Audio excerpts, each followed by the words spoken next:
شروع کریں نا. السلام علیکم ورحمۃ اللہ وبرکاتہ. ان الحمد للہ نحمده ونستعینه ونستغفره ونعوذ باللہ من شرور انفسنا وسیئات اعمالنا. من يهده الله فلا مضل له ومن يضلل فلا هادي له واشهد ان لا اله الا الله وحده لا شريك له واشهد ان محمدا عبده ورسوله. اما بعد فان خير الحديث كتاب الله وخير الهدي هدي محمد صلى الله عليه وسلم وشر الأمور محدثاتها وكل محدثة بدعة وكل بدعة ضلالة وكل ضلالة في النار. أعوذ بالله من الشيطان الرجيم. بسم الله الرحمن الرحيم. تبارك الذي بيده الملك وهو على كل شيء قدير الذي خلق الموت والحياة ليبلوكم أيكم أحسن عملا إلى آخر الآية. برادران اسلام، دینی اور ملی بھائیوں، نوجوان دوستوں، قابل احترام بزرگوں، نوجوان ساتھیوں، عزیزوں، اللہ کی توفیق سے آج آپ کے یہاں اس مسجد میں، ماہم کی اس جامع مسجد میں جو اجتماع منعقد ہوا ہے، اس میں جس عنوان کا انتخاب کیا گیا ہے وہ ہے آخرت کی تیاری. آخرت کی تیاری ظاہر ہے کہ ہماری اور آپ کی جو یہ دنیاوی زندگی ہے، اسی کے مقابل میں وہ آخرت ہے. اس زندگی کو آخرت اس لیے کہتے ہیں کیونکہ وہ بعد میں ہے، اور یہ دنیا ہے جو قریب ہے. یہ پہلے ہے اس لیے یہ اولا ہے، اسی کا نام دنیا ہے، اور وہ بعد میں ہے اس لیے اسی کا نام آخرت ہے. انشاءاللہ تبارک و تعالی چند باتیں آخرت کی تیاری کے سلسلے میں اپنے آپ کو نصیحت کرنے کے لیے، آپ تمام احباب کو، بزرگوں کو، نوجوانوں کو، عزیزوں کو اور ایسے ہی ماؤں بہنوں کو نصیحت کرنے کے لیے اللہ کے کلام کی آیات اور نبی کریم صلی اللہ علیہ وسلم کی سنت کی روشنی میں، امت کے اسلاف کی سیرت کی روشنی میں عرض کرنے کی کوشش کروں گا. اور دعا کرتا ہوں کہ اللہ تبارک و تعالی کہنے والے کو سب سے پہلے ان باتوں کو سمجھنے، عمل کرنے اور اس کے تقاضے کے مطابق اپنی زندگی گزارنے کی توفیق عطا فرمائے. اور اللہ تبارک و تعالی ہم سبوں کو آخرت کا معنی، اس کا مفہوم اور آخرت کی تیاری کے سلسلے میں جو کچھ فکر مندی ہونی چاہیے، اللہ تبارک و تعالی ہمیں یہ ساری باتیں سمجھنے کی توفیق عطا فرمائے. آمین رب العالمین. دیکھیں، آخرت کی تیاری، سب سے پہلی بات جو اس سلسلے کی ہے وہ یہی ہے کہ آخرت جو ہے وہ بعد میں ہے. یہ دنیوی زندگی جو ہم جی رہے ہیں یہ سب سے پہلے ہے. اس سے پہلے بھی ہم عدم میں تھے، یعنی ہم وجود میں نہیں تھے. ہماری موت، ہم عدم کہہ لیں، موت نہ کہیں بلکہ عدم کہیں، جس کے بعد ہمارا وجود ہوا ہے. ہم پہلے نہیں تھے، پھر اللہ تبارک و تعالی نے ہمیں پیدا کیا، ہمارا وجود ہوا اور ہم اس دنیا میں ہم نے آنکھیں کھولی اور ہم یہاں پر زندگی گزار رہے ہیں. اس کے بعد پھر دوبارہ موت آئے گی اور اس موت کے بعد پھر زندگی ہوگی. اس اعتبار سے اگر ہم سب جوڑیں تو یہ کل 2 موتیں اور 2 زندگیاں ہو جائیں گی. امتنا اثنتین واحییتنا اثنتین. ہمیں تو نے 2 مرتبہ موت دیا اور تو نے 2 مرتبہ ہمیں زندگی عطا فرمائی. یہ 2 موت اور 2 زندگیاں کیا ہیں؟ یہ جو وجود ہے، ہماری جو زندگی ہے، اس سے پہلے ہم عدم میں تھے. ایک تو وہ عدم ہے، عدم یعنی زندگی میں نہیں تھے، زندگی میں نہیں تھے، وجود نہیں تھا ہمارا. پھر اس سے ہمیں اللہ تعالیٰ نے نکالا تو ہم وجود میں آ گئے، زندہ ہو گئے. تو ایک تو وہ عدم تھا اور ایک یہ زندگی ہے. پھر دوبارہ موت آئے گی تو دوسری موت ہوگی وہ، اور پھر اس کے بعد دوبارہ ہم جب زندہ کر کے اللہ تبارک و تعالیٰ کے حکم سے محشر میں اٹھائے جائیں گے اور ہر شخص اپنی قبر سے نکل کر کے میدان محشر میں جمع ہوگا، اکٹھا ہوگا. تو وہ جس کو ہم باس بادل موت کہتے ہیں، مرنے کے بعد دوبارہ اٹھایا جانا، مرنے کے بعد دوبارہ زندہ ہونا، وہ دوسری زندگی ہوگی. تو اس طرح سے یہ 2 موتیں ہیں اور 2 زندگیاں ہیں. ہمیں اس وقت جس آخرت کی تیاری کرنی ہے وہ آخرت آگے آنے والی ہے۔ اور آخرت جب ہم کہتے ہیں تو ہمیں اس بات کو اچھی طرح سے سمجھنا ہے کہ آخرت میں کون کون سی چیزیں آتی ہیں۔ قرآن کریم کی آیتوں میں اللہ کے نبی صلی اللہ علیہ وسلم کی حدیثوں میں یوم الآخر کا لفظ، آخرت کا لفظ آیا ہوا ہے، بار بار آیا ہوا ہے۔ بلکہ بعض علماء نے تو یہ کہا کہ 2 3 4 صورتوں کو چھوڑ دیا جائے تو کوئی صورت ایسی خالی آپ کو نہیں ملے گی جس میں آخرت کا ذکر نہ آیا ہو۔ اور اس کے پیچھے مقصد کیا ہے، اللہ تبارک و تعالیٰ کا غرض و غایت کیا ہے اللہ تبارک و تعالیٰ کی؟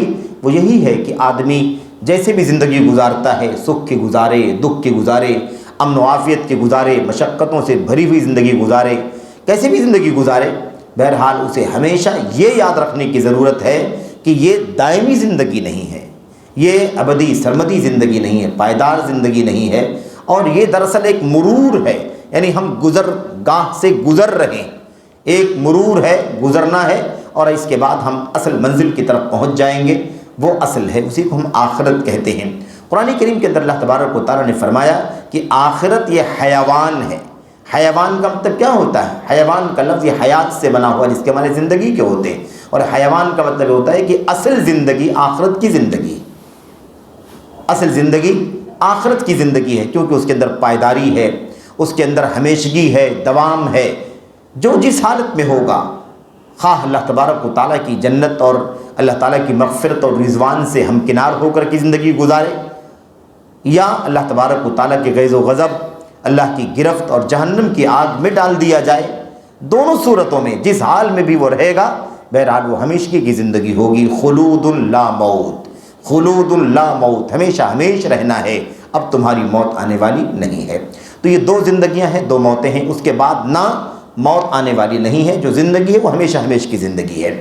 تو بہرحال یہاں ایک بات یہ واضح ہو گئی کہ اصل زندگی آخرت کی زندگی ہے، اور یہ جو زندگی ہے یہ ناپائیدار ہے، یہ عارضی ہے، اور جیسا کہ ہمارے بڑے بزرگ ہمیشہ اس کی تعبیر کر کے عوامی زبان میں سمجھانے کے لیے کہا کرتے رہے ہیں کہ یہ پانی کے بلبلے جیسی چیز ہے۔ جیسے پانی کا بلبلہ جب اوپر سے قطرہ گرتا ہے تو وہ بلبلہ اوپر آتا ہے، اور ابھی کچھ پتہ نہیں ہوتا ہے، یوں ہی کبھی 1 سیکنڈ لگا، کبھی اس سے کم، کبھی 2 سیکنڈ لگا، اور وہ اپنا وجود کھو بیٹھتا ہے۔ تو یہ دنیوی زندگی پانی کے بلبلے کی طرح ہے، ایک سمجھانے کی تعبیر ہے۔ اور ہمیں اللہ کے کلام کی آیات میں، نبی کریم صلی اللہ علیہ وسلم کی حدیث میں بے شمار حوالے، بے شمار دلائل، بے شمار تعبیرات موجود ہیں، اور یہ ایک ایسی حقیقت ہے بہرحال جسے کوئی مانے یا نہ مانے، لیکن اسے بہرحال جب یہ بپا ہو جائے گی آخرت کی زندگی تو سب کو یقین آ جائے گا۔ قرآن کریم کے آیات کا مطالعہ کرنے سے پتہ چلتا ہے کہ بہت ساری آیتوں میں کفار، مشرکین جو مرنے کے بعد دوبارہ اٹھائے جانے کا یقین نہیں رکھتے تھے، جب وہ قیامت کے دن اٹھائے جائیں گے، بعث بعد الموت ہوگا اور وہ دوبارہ زندہ کیے جائیں گے، تو وہ بہت حسرت سے اور افسوس سے کہیں گے یہی وہ دن ہے جس کو ہم جھٹلایا کرتے تھے، یہی وہ دن ہے جس کا ہمیں یقین نہیں تھا، ہائے افسوس، یہ دن کہاں سے آ گیا، ہمیں ہماری خوابگاہوں سے کس نے جگا دیا، کس نے ہمیں جگا دیا ہماری اپنی خوابگاہوں سے۔ وہ ساری آیتیں حدیثیں ہیں، میں گفتگو بہت لمبی نہیں کرنا چاہتا، جو گھنٹے بھر کا لگ بھگ وقت ملتا ہے اس میں کچھ باتیں آپ کے سامنے خاص طور پر عرض کرنی ہے۔ جیسا کہ عرض کیا گیا کہ قرآن کریم کی کوئی صورت، چند صورتوں کو چھوڑ کر کے تقریباً ہر صورت میں آخرت کا تذکرہ ہے، تو اس کی تفصیلات کا تذکرہ ہے، اور اس کے بہت سارے جزوی مسائل کا تذکرہ ہے، اس دن پیش آنے والی بہت ساری قیمتی باتوں کا تذکرہ ہے۔ تو بہرحال ایک لمبا موضوع ہے، جن علماء نے ایمان بالیوم الآخر پر کتابیں لکھی، کسی نے 400 صفحے کی، کسی نے 500 صفحے کی، کسی نے 200 صفحے کی، کسی نے 800 صفحے کی کتاب لکھی، کسی نے 2 جلدوں میں کتابیں لکھی۔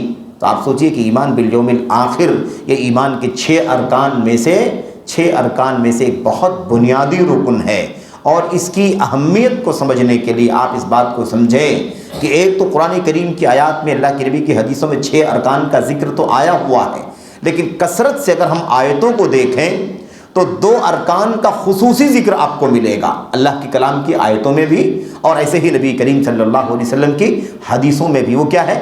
اللہ تبارک و تعالیٰ پر ایمان اور یوم آخرت پر ایمان۔ ان کنتم تؤمنون باللہ والیوم الآخر، ان کنتم تؤمنون باللہ والیوم الآخر، اگر تمہارا ایمان اللہ تبارک و تعالیٰ پر ہے اور آخرت کے دن پر ہے تو تمہیں اس بات کو سمجھ لینا چاہیے، اس کا یقین کر لینا چاہیے۔ اب آپ سوچیں کہ 6 ارکان میں سے ایمان باللہ جو پہلا رکن ہے اس کا ذکر کیا گیا اور ایمان بالیوم الآخر کا ذکر کیا گیا۔ یہ اللہ تبارک و تعالیٰ کے کلام کی آیات میں بھی کئی جگہوں پر یہ تعبیر استعمال ہوئی ہے، اور نبی کریم صلی اللہ علیہ وسلم کے حدیثوں کو بھی اگر آپ غور سے دیکھیں تو آپ کو اس کی بہت ساری مثالیں ملیں گی۔ مثال کے طور پر 1-2 مثالیں اختصار کے ساتھ ہی گفتگو کرنی ہے۔ اللہ کے نبی علیہ السلام نے فرمایا من کان یؤمن باللہ والیوم الآخر فلا یؤذی جارہ، جس کا اللہ پر ایمان ہو اور آخرت پر ایمان ہو اسے چاہیے کہ وہ اپنے پڑوسی کو تکلیف نہ پہنچائے۔ من کان یؤمن باللہ والیوم الآخر فلیقل خیرا او لیصمت، جس کا اللہ پر ایمان ہو آخرت پر ایمان ہو اسے چاہیے کہ اسے بولنا ہو تو بھلی بات بولے ورنہ چپ رہے، خاموش رہے۔ من کان یؤمن باللہ والیوم الآخر فلیکرم ضیفہ، جس کا اللہ پر ایمان ہو آخرت پر ایمان ہو اسے چاہیے کہ وہ اپنے مہمان کی عزت کرے، اپنے مہمان کی تکریم کرے۔ تو آپ سوچیں کہ ان حدیثوں کے اندر اللہ پر ایمان آخرت پر ایمان کا ذکر کیا گیا ہے خصوصیت کے ساتھ، بقیہ 4 ارکان کا ذکر یہاں نہیں ہے۔ لیکن آپ اندازہ لگائیے کہ ایمان باللہ تو سب سے اصل ہے، ان 6 ارکان کی 6 اصولوں کا بھی اصل کیا ہے؟ اللہ تبارک و تعالیٰ پر ایمان۔ ایمان باللہ یہ اصل الاصول ہے، سارے اصولوں کی اصل ہے۔ لیکن اس کے ساتھ اللہ تبارک و تعالیٰ نے اور خود نبی کریم صلی اللہ علیہ وسلم نے اپنی حدیثوں میں ایمان بالیوم الآخر کا خصوصی ذکر کیا، آخرت پر ایمان، اس لیے کہ آخرت پر ایمان یہ ایسا ایمان کا رکن ہے، ایسا ایمان کا ایسا اصول ہے کہ اس پر ایمان رکھنے کی وجہ سے بقیہ ساری چیزوں پر ایمان رکھنا آسان ہو جاتا ہے۔ اس کو یوں سمجھیں، مثال کے طور پر کوئی شخص اللہ کی کتابوں پر ایمان نہ رکھے، اللہ کے فرشتوں پر ایمان نہ رکھے، تقدیر پر ایمان نہ رکھے، ہے نا، مثال کے طور پر ایسے ہی ایمان اللہ تعالیٰ کی کتابوں پر ایمان نہ رکھے۔ اگر ان چیزوں پر ایمان نہ رکھے تو اسے یہ احساس کہاں سے ملے گا کہ ایمان رکھنا ضروری ہے؟ وہ احساس ملے گا آخرت پر ایمان کے ذریعے سے۔ کیوں؟ اس لیے کہ آخرت پر ایمان کا مطلب یہ ہے کہ وہاں حساب و کتاب ہوگا، وہاں جنت کا فیصلہ ہوگا، جہنم کا فیصلہ ہوگا، اللہ کا عذاب ہوگا، اللہ کی رحمتیں ملیں گی، یعنی ججمنٹ والا جو دن ہے وہ آخرت کا دن ہے۔ اگر وہاں کامیابی چاہتے ہو تو اللہ تعالیٰ پر ایمان رکھو، اللہ کی کتابوں پر ایمان رکھو، اللہ کے رسولوں پر ایمان رکھو، اللہ کے فرشتوں پر ایمان رکھو، اللہ کی اچھی بری تقدیر پر ایمان رکھو، کڑوی میٹھی تقدیر پر ایمان رکھو۔ اگر تم نہیں رکھو گے تو کل قیامت کے دن تمہیں حساب و کتاب دینے بہت مشکل ہو جائے گی، تمہارا انجام خراب ہو جائے گا، تمہاری عاقبت بگڑ جائے گی، تم کہیں ہمیشہ ہمیشہ کے لیے جہنم رسید نہ ہو جاؤ۔ اور اگر اپنی کرتوت کی وجہ سے اگر ایسے کرتوت آپ کے نہ بھی ہوں کہ ہمیشہ ہمیشہ کے لیے جہنم رسید ہو جاؤ گے تو تمہارے وہ کرتوت جس کی وجہ سے تم جہنم میں ڈالے جاؤ گے، جہنم کی سزا تمہیں ملے گی، یہ اور بات بعد میں نکال بھی دیے جاؤ، لیکن بہرحال جہنم کا عذاب تو تمہیں جھیلنا پڑ سکتا ہے۔ تو یہ آخرت پر ایمان، یہ ساری چیزوں پر ایمان لانے کا بہت بڑا مؤثر ذریعہ ہے۔ اسی لیے یہ جو حدیثیں آپ کے سامنے پیش کی گئی کہ اللہ کے کلام کی آیت کریمہ کا تذکرہ کیا گیا، اس میں اللہ نے فرمایا ان کنتم تؤمنون باللہ والیوم الآخر، اگر تمہارا اللہ تبارک و تعالیٰ پر ایمان ہے، آخرت پر ایمان ہے تو تم اللہ کی اطاعت کرو، اس کے رسول کی اطاعت کرو، اولو الامر کی اطاعت کرو، اگر اختلاف ہو جائے تو اللہ کی طرف لوٹا دو، اس کے رسول کی طرف لوٹا دو۔ اگر تمہارا اللہ پر ایمان ہے، اس کے رسول پر، آخرت پر ایمان ہے، تو یہ کیوں بتایا جا رہا ہے اللہ پر ایمان، آخرت پر ایمان؟ کیونکہ یہ احساس کہ آپ کو آخرت کا سامنا کرنا ہے، آپ کو حساب و کتاب دینا ہے، آپ کو جنت و جہنم کے فیصلے کا سامنا کرنا ہے، یہ ایمان آپ کو اس بات پر آمادہ کرے گا کہ آپ کو اللہ کی اطاعت کرنی چاہیے، آپ کو اللہ کا کہا ماننا چاہیے، رسول کا کہا ماننا چاہیے، اولو الامر کی اطاعت کرنی چاہیے، اختلاف کی صورت میں اللہ اور اس کے رسول کی طرف لوٹانا چاہیے۔ یہ چیز مؤثر ہو جائے گی۔ آخرت پر ایمان، آدمی اللہ کی اطاعت کرے گا، اس کے رسول کی اطاعت کرے گا، کہاں مانے گا۔ اور اگر تمہارا اللہ پر ایمان ہے، آخرت پر ایمان ہے، جس کا اللہ پر ایمان ہے، آخرت پر ایمان، اسے چاہیے کہ پڑوسی کو تکلیف نہ دے، اس کو چاہیے کہ مہمان کی عزت کرے، اس کے چاہیے کہ بولے تو اچھی بھلی بات بولے ورنہ چپ رہے۔ یہ کیوں احساس دلایا جا رہا ہے؟ اگر آخرت پر ایمان ہے، اللہ پر ایمان کے ساتھ مرنے کے بعد حساب کتاب، ججمنٹ، فیصلے، عدالت کے دن پر تمہارا ایمان ہے تو تم اپنے مہمان کی بے عزتی نہیں کرو گے، اپنے مہمان کی تکریم کرو گے، اپنی پڑوسی کو نہیں ستاؤ گے، اور بولو گے تو بھلی بات بولو گے، زبان کا استعمال کرو گے تو اچھی چیز میں استعمال کرو گے۔ یہ احساس دلایا جا رہا ہے آخرت کا دن، ججمنٹ، فیصلے کا دن۔ آج ہم دنیا میں بھی کہتے ہیں نا، کسی کو اگر آگاہ کرنا چاہتے ہیں، چوکنا کرنا چاہتے ہیں، کہتے ہیں بھائی دیکھو اچھی بھلی زندگی گزارو، ذرا نیک اور صالح ہو جاؤ، ورنہ عدالتوں کے چکر لگانے پڑیں گے، سزائیں جھیلنی پڑیں گی، کیوں وہ سب مصیبتیں اور مشکلات اپنے سر پر لینا چاہتے ہو؟ یعنی یا مطلب کیا نکلتا ہے؟ عدالتوں کا سامنا کرنا، فیصلے کا سامنا کرنا، سزا کا سامنا کرنا، یہ آدمی کو اس بات پر آمادہ کرتا ہے کہ اپنی زندگی کو سنوار کر کے گزارے۔ تو آخرت پر ایمان یہ بہت بنیادی عقیدہ ہے میرے بھائیوں، اور چونکہ بات بہت لمبی نہیں کرنی ہے، بہت ہی بنیادی باتیں آپ کے سامنے رکھ کر کے گفتگو ختم کرنی ہے، اس لیے بہت زیادہ میں پھیلانا نہیں چاہتا ہوں گفتگو کو، اس کے اصل نقطے پر بات کرنا چاہتا ہوں کہ بہرحال آخرت کی زندگی، آخرت پر ایمان یا آخرت کی تیاری کا مطلب کیا ہوتا ہے، اور آخرت میں کون کون سی چیز شامل ہوتی ہے، پہلے یہی جاننا ضروری ہے۔ تو ایک چیز تو ہم نے یہ جان لیا کہ زندگی اور موت، اور پھر اس کے بعد زندگی آئے گی، موت عدم سے وجود، پھر اس کے بعد موت، اور دوبارہ اس کے بعد زندگی، اور وہ زندگی ہمیشہ ہمیشہ کے لیے ہوگی۔ تو ایک تو اس زندگی کے بعد جو موت آنے والی ہے، ابھی ہم سب جو مریں گے، ہم سب کی جو موت آئے گی، اس موت کے ساتھ ہی آخرت کی شروعات ہو جائے گی۔ اس موت کے ساتھ ہی آخرت کی شروعات ہو جائے گی۔ آخرت کے لیے یہ ضروری نہیں ہے کہ قیامت قائم ہو جائے، جس کی موت آ گئی اس کی آخرت کی شروعات ہو گئی، اور اس کی قیامت بھی آ گئی۔ قیامت چھوٹی والی قیامت ہے، یہ چھوٹی والی قیامت ہے، میری موت آئی، میری قیامت قائم ہو گئی، آپ کی موت آئی، آپ کی قیامت قائم ہو گئی، یہ چھوٹی قیامت ہے، اسی کو قیامت صغریٰ کہتے ہیں، چھوٹی قیامت۔ اور وہ جو قیامت آئے گی جب سارا نظام درہم برہم ہو جائے گا، وہ قیامت کبریٰ ہے۔ وہ کیا ہے؟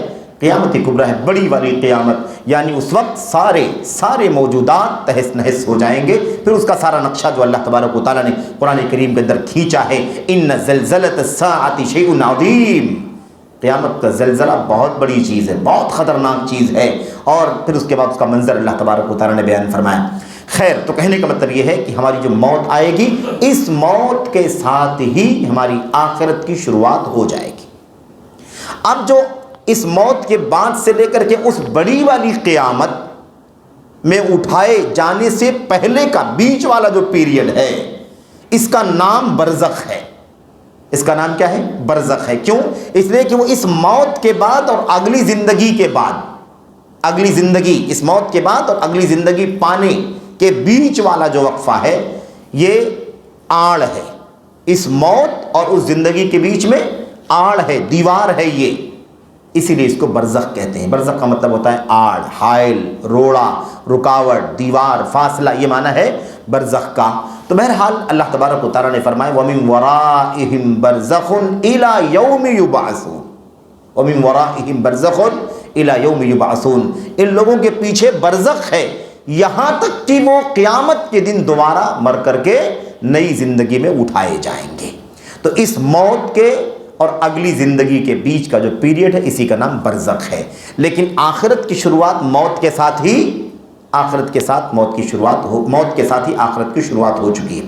اس لیے ہم یہ کہیں کہ موت کی تیاری، یا ہم آگے بڑھ کر کے کہیں آخرت کی تیاری، تقریباً دونوں چیزیں قریب قریب ہیں، اتنے اضافے کے ساتھ کہ ہم جب موت کی تیاری کہتے ہیں تو اس کا مطلب یہ نہیں ہوتا ہے کہ مرنے کے ٹائم کوئی کام ہے جس کی تیاری کرنی ہے، یعنی مرنے کے بعد پھر عمل کا سلسلہ ختم ہو جائے گا، ہم عمل نہیں کر سکیں گے، ہمارا سلسلہ جو ہے ختم ہو جائے گا، سوائے اس کے کہ وہ کام جو ہم نے کیا ہو زندگی میں اللہ کے نبی علیہ السلام کے وعدے کے مطابق، تو اس کا ثواب ملتا رہے گا، وہ ایک الگ مسئلہ ہے۔ لیکن انسانی زندگی میں ہمارے عمل کا، نجی عمل کا سلسلہ منقطع ہو جائے گا۔ اس لیے کہتے ہیں موت کی تیاری کرو، یعنی موت آئے گی تو پھر عمل کرنے کا سلسلہ ختم ہو جائے گا، پھر حساب و کتاب کے لیے آپ کو سامنا کرنا پڑے گا اللہ تبارک و تعالیٰ کا۔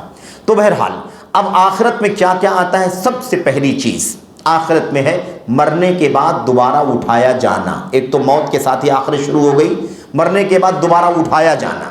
اس کے بعد نمبر 2 حساب اور جزا، حساب اور جزا، جس کو ہم لوگ حساب کتاب کہہ لیتے ہیں مختصر میں۔ حساب کتاب ہمارے اپنے اچھے برے اعمال کا، اچھے برے عقیدے کا، اچھے برے اخلاق کا، رہن سہن کا، اللہ کے حقوق سے متعلق، اللہ کے بندگان کے حقوق سے متعلق ہر اعتبار سے حساب کتاب، حساب اور اس کا بدلہ، نمبر 2. نمبر 3، آخرت کے اندر کیا چیز آتی ہے؟ جنت اور جہنم پر ایمان. جنت کی نعمتوں پر، جنت کے وجود پر، جہنم کے وجود پر، جنت کی نعمتوں پر اور جہنم کے عذاب پر ہمارا ایمان ہونا چاہیے. یہ 3 چیزیں بنیادی طور پر شامل ہوتی ہیں آخرت میں یا یوم آخرت میں. ہم جب کہتے ہیں ایمان بالیوم الآخر یا ایمان بالآخرت، تو اس کا معنی ہوتا ہے کہ ہمارا ایمان ہونا چاہیے کہ ہم مرے ہیں تو مریں گے تو مرنے کے بعد دوبارہ اٹھائے جائیں گے. دوسرا ایمان یہ ہونا چاہیے کہ پھر ہمارا حساب و کتاب ہوگا اللہ تبارک و تعالیٰ کے سامنے، اور ہمیں ایک ایک ذرے کا بلا ظلم کے، بلا ناانصافی کے ہمیں اللہ تبارک و تعالیٰ کے یہاں بدلہ ملے گا. اور تیسری چیز ہے اس کے نتیجے میں اللہ تبارک و تعالیٰ ہمارا ٹھکانہ جنت بنائے گا یا جہنم بنائے گا. ہمیں جنت بنائے گا یا ہمارا ٹھکانہ جہنم بنائے گا، اور یہ فیصلہ فائنل ہو جائے گا. جسے ہمیشہ ہمیشہ کے لیے جہنم میں داخل کر دیا گیا پھر وہ کبھی دوبارہ اس سے نہیں نکلے گا، اور جسے ہمیشہ ہمیشہ کے لیے جنت میں داخل کر دیا گیا وہ دوبارہ اس سے نہیں نکلے گا. اب آئیے ذرا سا یہ سرسری تو تمہیدی چند باتیں کرنے کے بعد ہم براہ راست موضوع میں داخل ہوتے ہیں. اللہ کے نبی محمد الرسول اللہ صلی اللہ علیہ وسلم کے پاس، اچھا اس سے پہلے وہ سورہ ملک کی آیتیں جو آپ کے سامنے پڑھی گئی ہیں، اللہ تبارک و تعالیٰ فرماتا ہے تبارک الذی بیدہ الملک وہو علی کل شیء قدیر. بابرکت ہے وہ اللہ تبارک و تعالیٰ کی ذات جس کے ہاتھ میں بادشاہت ہے. وہو علی کل شیء قدیر، اور وہ ہر چیز پر قادر ہے، ہر چیز پر قادر ہے.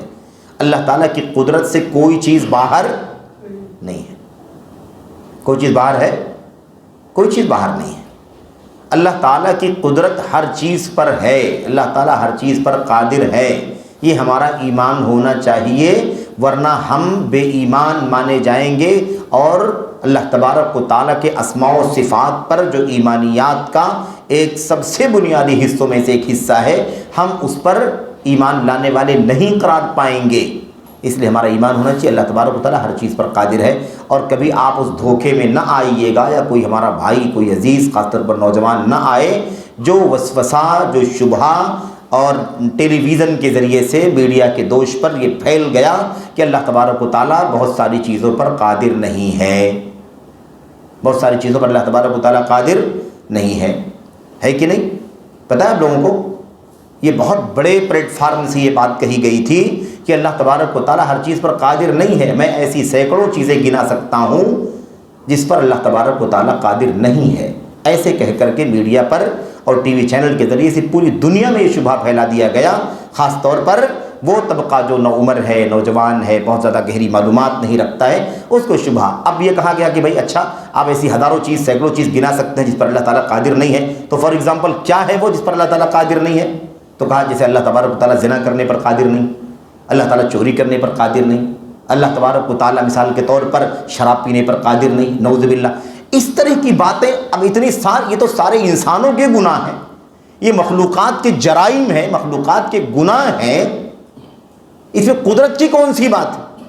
اللہ تبارک و تعالیٰ سے اس کا تعلق ہی نہیں ہے. اس کا تعلق کس سے ہے؟ مخلوق سے تعلق ہے، انسانوں سے تعلق ہے، انسانوں کے جرائم ہیں. تو اب اس طرح کے ہزاروں جرائم انسانی زندگی کے آدمی گنائے اور اس کو اللہ تبارک و تعالیٰ سے جوڑے اور کہے کہ اللہ تبارک و تعالیٰ چوری پر قادر نہیں، زنا پر قادر نہیں، شراب پر قادر نہیں، سود پر قادر نہیں. کیا یہ اللہ تبارک و تعالیٰ کی قدرت سے تعلق رکھتا ہے؟ یہ تو عیوب ہیں، عیوب. یہ عیوب ہیں، عیب کی چیزیں ہیں جو انسانوں میں، مخلوقات میں پائی جاتی ہیں. اللہ تبارک و تعالیٰ تو سارے عیوب سے پاک ہے. تو یہ کیسے یہ ساری چیزیں اللہ تبارک و تعالیٰ کے ساتھ ہم جوڑ سکتے ہیں؟ کیا اللہ تبارک و تعالیٰ کی قدرت سے اس کا تعلق ہے؟ اللہ تبارک و تعالیٰ کی ذات منزہ، پاک ہے، بے عیب ہے. قرآن کریم کی آیتوں کا مطالعہ کر کے دیکھو.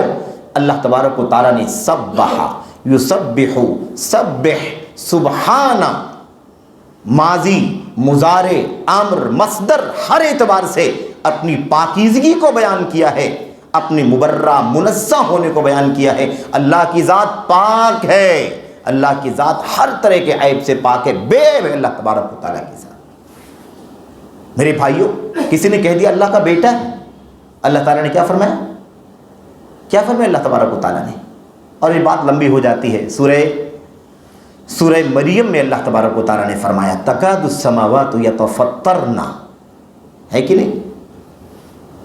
قریب ہے کہ آسمان پھٹ جائے. ہے کہ نہیں؟ زمین شق ہو جائے، پہاڑ ریزہ ریزہ ہو جائیں، اتنی گندی بات اللہ تبارک و تعالیٰ کے بارے میں کہہ دیا ان لوگوں نے کہ اللہ تعالیٰ نے بیٹا بنا لیا۔ یعنی یہ عیب ہے، یہ ہماری انسانی زندگی کا یہ عیب ہے، نقص ہے کہ ہم کو بیٹا چاہیے۔ ہمارا کوئی باپ ہوگا تو ہمارا وجود ہوگا، ہماری ماں ہوگی تو ہمارا وجود ہوگا، بیٹا ہوگا تو ہماری مدد کرے گا، بڑھاپے کی لاٹھی بنے گا، ہمارا سہارا بنے گا وغیرہ۔ کیا اللہ تبارک و تعالیٰ کو اس کی ضرورت ہے؟ لم یلد ولم یولد۔ مشرکین مکہ نے کیا کہا اللہ تبارک و اللہ کے نبی علیہ السلام سے، اللہ کے نبی آپ اپنے رب کا نسب نامہ بتائیے، ہمارے جو معبودان ہیں، ہمارے جو دیوی دیوتا ہیں، وہ کس قبیلے کے، کس کنبے کے، کس خاندان کے، کس شجرے کے ہیں، وہ تو ہم جانتے ہیں، لیکن آپ اپنے رب کا نسب نامہ بتائیے۔ انسب لنا ربک، ہمیں اپنے رب کا نسب نامہ بتائیے، وہ کون ہے، اس کے باپ کون ہے، اس کے دادا کون ہے، فلاں کون ہے، فلاں کون، نعوذ باللہ، نسب نامہ بتائیے۔ ابھی نبی کریم صلی اللہ علیہ وسلم نے اس کا جواب نہیں دیا تھا، اس سے پہلے اللہ تبارک و تعالیٰ نے سورۃ الاخلاص نازل فرما دیا، قل هو اللہ احد اللہ الصمد لم یلد ولم یولد ولم یکن لہ کفوا احد۔ آپ کہیے کہ اللہ تبارک و تعالیٰ ایک ہے، اللہ الصمد، وہ بے نیاز ہے۔ اور اس سے پہلے بھی ہم نے یہاں کہا ہے یا کہیں اور کہا ہے کہ الصمد کا ترجمہ بے نیاز ہم کرتے ہیں، یہ کافی ترجمہ نہیں ہے، شافی ترجمہ نہیں ہے۔ بے نیاز کا مطلب ہوتا ہے ضرورت نہیں ہے اس کو، لیکن الصمد کا معنی صرف اتنا نہیں ہے کہ اس کو ضرورت نہیں ہے۔ الصمد کا معنی کیا معلوم آپ کو؟ الصمد کا معنی ہے جس کو کسی کی کوئی ضرورت نہیں ہے اور سب کو اس کی ضرورت ہے، وہ کسی کا محتاج نہیں ہے اور سب اس کے محتاج ہیں، یہ معنی ہے الصمد کا۔ اب بتائیے بے نیاز کے لفظ اس کی ترجمانی ہوتی ہے؟ نہیں ہوتی۔ بے نیاز کا مطلب بے ضرورت مند نہیں ہے، اس کو ضرورت نہیں، لیکن یہ معنی کہاں سے آئے گا اس کے اندر کہ ساری مخلوق اس کی محتاج ہے۔ اللہ محتاج نہیں ہے، اللہ نیاز مند نہیں ہے، بے نیاز ہے، ضرورت نہیں ہے، لیکن سب کو ضرورت ہے اللہ تبارک و تعالیٰ کی۔ وہ ایسا آقا ہے، ایسا مالک و مولا ہے، ایسا رب اور پالنہار ہے کہ سب اس کے محتاج ہیں اور وہ کسی کا ایک ذرے کا محتاج نہیں ہے۔ وَلَمْ يَلِدْ وَلَمْ يُولَدْ، نہ اس نے جنا ہے نہ وہ جنا گیا ہے، یعنی نہ وہ کسی کا باپ ہے نہ وہ کسی کی اولاد ہے۔ وَلَمْ يَكُنْ لَهُ كُفُوًا أَحَدٌ، اور نہ کوئی ہرگز اس کا کوئی مقابل اور ہمسر ہے، برابری کرنے والا۔ اللہ تعالیٰ نے جواب دے دیا، وہ اکیلا ہے، اکیلا احد ہے، وہ اکیلا ہے۔ تم نہ ادھر سے بیٹا جوڑ سکتے ہو، نہ ادھر باپ جوڑ سکتے ہو، نہ ادھر بیوی جوڑ سکتے ہو، نہ ادھر خادم جوڑ سکتے ہو، نہ ادھر مددگار جوڑ سکتے ہو، نہ ادھر رعایا جوڑ سکتے ہو، نہ ادھر کچھ بھی نہیں جوڑ سکتے، وہ اکیلا ہے۔ تو اب یہ بتائیے کہ اللہ تبارک و تعالیٰ پاک ہے۔ اس آیت کریمہ میں تبارک الذی بیدہ الملک، اللہ کی ذات پاک ہے جس کے ہاتھ میں بادشاہت ہے۔ میرے بھائیوں، سبح اسم ربک الاعلی، آپ پاکی بیان کیجئے اپنے رب کی جو بلند ترین رب ہے، اس بلند و بالا رب کی پاکی بیان کیجئے کہ وہ کوئی عیب نہیں ہے اس کے اندر۔ یسبح للہ، پاکی بیان کرتی ہیں ساری مخلوقات جو زمینوں میں ہیں، آسمانوں میں ہے، اللہ تبارک و تعالیٰ کی، کہ اس کے اندر کوئی عیب نہیں ہے۔ اور اس کے علاوہ سبح للہ، پاکی بیان کیا، ماضی کا صیغہ، مضارع کا صیغہ، امر کا صیغہ، اور سبحانہ تو بھرا ہوا ہے بار بار، سبحانہ، سبحان الذی اسری بعبدہ، کتنی صورت، کتنی آیتوں میں اللہ کی ذات پاک ہے۔ تو آپ بتائیے کہ اللہ تبارک و تعالیٰ ہر عیب سے پاک ہے، اللہ تبارک و تعالیٰ کے ساتھ یہ انسانی بشری مخلوقات کی کمیوں کو، خامیوں کو، عیوب کو کہ اللہ کے ساتھ جوڑ کر کے کوئی یہ کہہ سکتا ہے اللہ تعالیٰ قادر نہیں ہے، طاقت نہیں ہے اللہ تبارک و تعالیٰ کو نعوذ باللہ زنا کرنے کی؟ یہ عقیدے سے جہالت کا نتیجہ ہے میرے بھائیوں، عقیدے توحید سے لا علمی کا نتیجہ ہے کہ آدمی ہر چیز کو لاجک کے حساب سے بیان کرتا ہے۔ افسوسناک بات ہے میرے بھائیوں، مسئلہ یہ نہیں ہے کہ اللہ تعالیٰ قادر نہیں ہے، مسئلہ یہ ہے کہ اللہ تبارک و تعالیٰ عیب سے پاک ہے، اور یہ سب عیب ہیں انسانوں کے۔ اللہ بری ہے، اللہ منزہ ہے، اللہ مبرہ ہے، پاک ہے۔ تو بہرحال کہنے کا مطلب یہ ہے کہ آپ اس شبہے کو اپنے ذہنوں سے نکال دیں، اگر کہیں آپ کو سننے میں آیا ہو یا کسی کو سننے میں آیا ہو تو اس دھوکے میں نہیں آنا۔ اللہ فرماتا ہے وَهُوَ عَلَى كُلِّ شَيْءٍ قَدِيرٌ، اللہ تبارک و تعالیٰ ہر چیز پر قادر ہے۔ الذی خلق الموت والحیات لیبلوکم ایکم احسن عملا، جس نے موت پیدا کیا، زندگی پیدا کیا، کیوں؟ لیبلوکم ایکم احسن عملا، تاکہ تمہیں آزمائے کہ تم میں سب سے بہتر عمل کرنے والا کون ہے، سب سے حسین خوبصورت عمل کرنے والا، اچھا عمل کرنے والا کون ہے۔ تو موت پیدا کیا ہے، زندگی پیدا کیا ہے۔ موت و زندگی اسی کی بات چل رہی ہے۔ موت آئی تو آخرت شروع۔ یہ زندگی ہے جس میں ہم زندگی گزار رہے ہیں۔ یہ موت، اس کے بعد جو موت آئے گی اس کے بعد ہی آخرت شروع ہو جائے گی۔ یہ اللہ تبارک و تعالیٰ کی مخلوقات میں سے ہے اور اللہ تعالیٰ کی قدرت کی عظیم الشان نشانیوں میں سے، جو اللہ نے فرمایا اللہ تعالیٰ ہر چیز پر قادر ہے، تو اس کے آگے اللہ نے فرمایا اس اللہ نے موت پیدا کیا ہے، اس اللہ تبارک و تعالیٰ نے زندگی پیدا کی ہے تاکہ ہم کو آزمائے۔ تو یہ دنیوی زندگی آزمائش کے لیے ہے۔ ہمیں چاہیے کہ اس آزمائش میں اپنے آپ کو ایسا رکھیں کہ آزمائش میں کامیابی سے باہر نکل جائیں، اور کامیابی سے باہر نکل جانے کی جو کوشش ہوگی وہی آخرت کی تیاری ہوگی۔ اس آزمائش سے کامیابی کے ساتھ نکل جانا آخرت کی تیاری ہے۔ حضرت جبریل امین علیہ السلام ہمارے اور آپ کے نبی محمد الرسول اللہ صلی اللہ علیہ وسلم کی خدمت میں حاضر ہوئے اور انہوں نے اللہ کے نبی سے کہا، یا محمد صلی اللہ علیہ وسلم، عیش ما شئت فإنک میت واعمل ما شئت فإنک مجزی بہ، اور اس کے آگے فرمایا وأحبب من شئت فإنک مفارقہ۔ اللہ کے نبی صلی اللہ علیہ وسلم سے مخاطب کر کے فرمایا، اے محمد صلی اللہ علیہ وسلم، آپ عمل کر لی، عیش ما شئت، آپ جو زندگی آپ کو ملی ہے آپ اپنی مرضی کے مطابق جی لیجیے، فإنک میت، کیونکہ یقیناً آپ کو موت آنی ہے۔ اٹل فیصلہ ہے، آخرت کا سامنا کرنا ہی کرنا ہے میرے بھائی۔ زندگی کیسی بھی گزری ہو، ادنا ہو، اعلیٰ ہو، نبی ہو، ولی ہو، غریب ہو، امیر ہو، اونچی حیثیت، معمولی حیثیت، کیسے بھی ہو، فاقہ سے فاقہ کر کے دن رات گزر رہے ہوں یا شکم سیر ہو کر کے آسودہ ہو کر کے زندگی گزر رہی ہو، آدمی کے پاس دانہ دانہ، آدمی دانے دانے کا محتاج ہو یا آدمی بادشاہتوں کا میرے بھائیوں مالک ہو، بہرحال آخرت کا سامنا تو کرنا ہی کرنا۔ تو عیش ما شئت فإنک میت، آپ جو چاہیں زندگی گزار لیں، جو چاہیں جی لیں، فإنک میت، یقیناً آپ کو موت آنی ہے۔ نمبر 2، اور کیا فرمایا، وَاعْمَلْ مَا شِئْتَ فَإِنَّكَ مَجْزِيٌّ بِهِ، اور آپ جو عمل کرنا چاہیں عمل کر لیں، آپ کو اپنے عمل کے مطابق ہی اللہ تعالیٰ کے ہاں بدلہ دیا جائے گا۔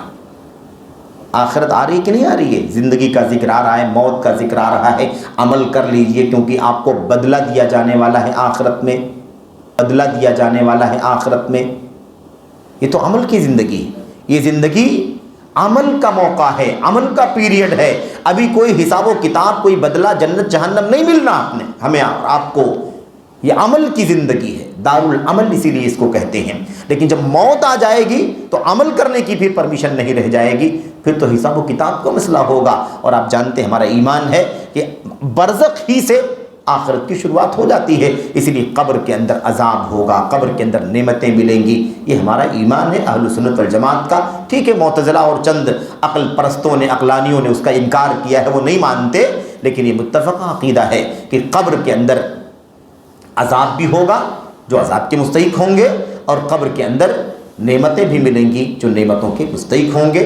یہ اللہ تبارک و تعالیٰ کی کلام اور نبی کی سنت سے اور سلف امت کے متفقہ عقیدے سے ثابت ہے میرے بھائیوں۔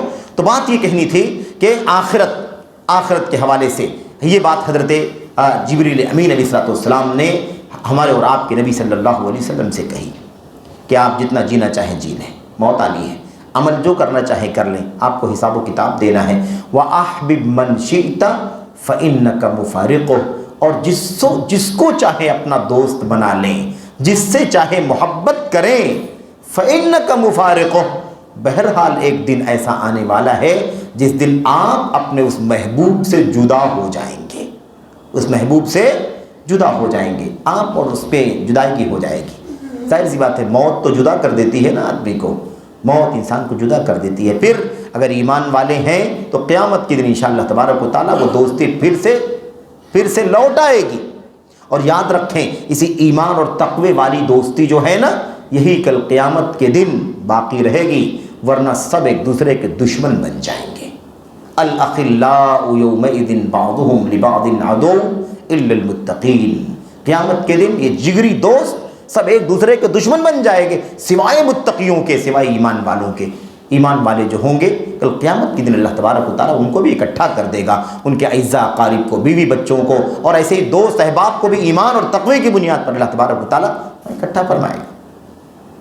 اچھا، اس کے بعد اللہ کے نبی علیہ السلام سے حضرت جبریل امین علیہ السلام نے اس آخرت کی تیاری کے لیے ایک دو باتیں اور مزید بیان فرمائی، وہ بھی ہم سن لیتے ہیں، پڑھ لیتے ہیں۔ انہوں نے فرمایا وَعْلَمْ ان شرف المؤمن قیامه باللیل وعزه استغناؤه عن الناس۔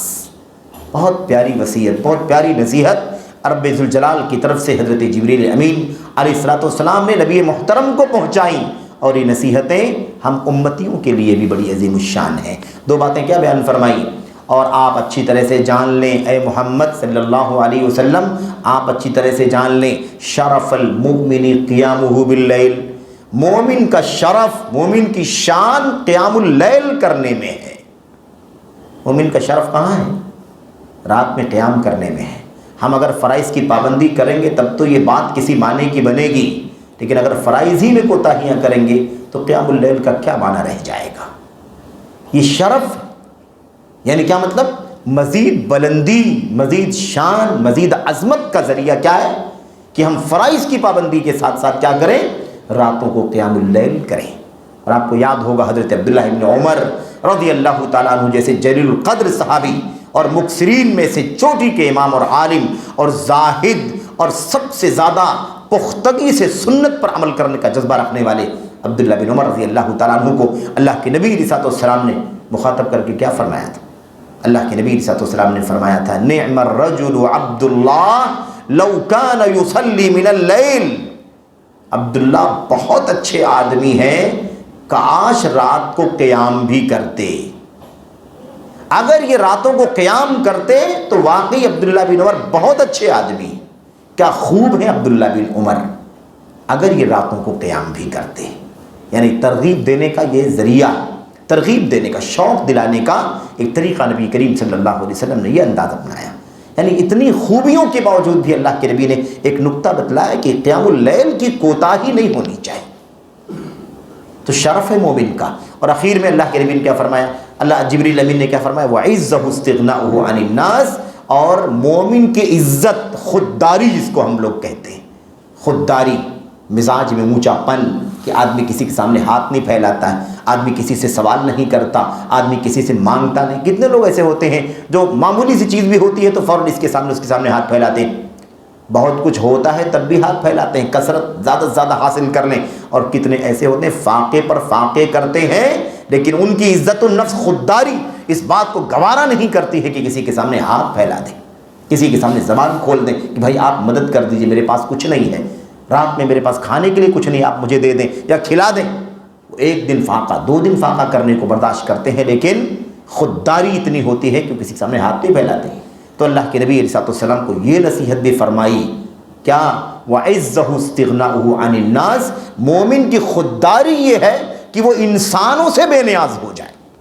مانگنا ہو تو اللہ تبارک و تعالیٰ سے مانگے، سوال کرنا ہو تو اللہ تبارک و تعالیٰ سے سوال کرے، لیکن لوگوں سے بے نیازی اختیار کرے، انسانوں کے سامنے ہاتھ نہ پھیلائے، ان کے سامنے عاجزی، ان کے سامنے انکساری، ان کے سامنے چھوٹا پن ہرگز ظاہر نہ کرے۔ اس سے انسان کو عزت اور خودداری حاصل ہوگی، مزید خودداری ملے گی اسے۔ یہ ہماری اور آپ کی زندگی کے بہت بنیادی اصول ہیں جو اس حدیث کے اندر بیان کر دیے گئے۔ انسانی زندگی میں مال کا مسئلہ ہر دم آتا ہے، کسی کو اللہ نے فقیر بنایا، مسکین بنایا، کیسے حالات آ جاتے ہیں، کبھی کبھی مشکلات پیدا ہو جاتی ہیں، بہت سارے خوشحال لوگ بھی پریشانیوں میں آ جاتے ہیں۔ ایک ضابطہ بتایا گیا کہ خودداری کا تقاضا یہ ہے کہ آدمی انسانوں کے سامنے اپنے آپ کو بے نیاز رکھے، اللہ کا فقیر رہے، اللہ کا محتاج رہے، اللہ کے سامنے ہاتھ پھیلائے، اللہ سے مانگے، اللہ سے سوال کرے، لیکن کسی انسان کے سامنے اپنی عاجزی اور افتقار کا تذکرہ نہ کرے ہرگز۔ اور اللہ تبارک و تعالیٰ سے عبادت کی زندگی میں یہ نقطہ سمجھایا گیا کہ اگر شرف چاہتے ہو تو فرائض کی پابندی کے ساتھ ساتھ نوافل کا اہتمام کرو، راتوں کو قیام اللیل کرو، یہ بات اللہ کے نبی نے بیان فرمائی۔ میرے بھائیوں، میرے بزرگوں، آخرت کی تیاری کے حوالے سے جو مجھے چند باتیں خاص طور پر عرض کرنی ہیں، ان میں سے ایک بنیادی حدیث نبی کریم صلی اللہ علیہ وسلم کی۔ وہ حدیث کیا ہے؟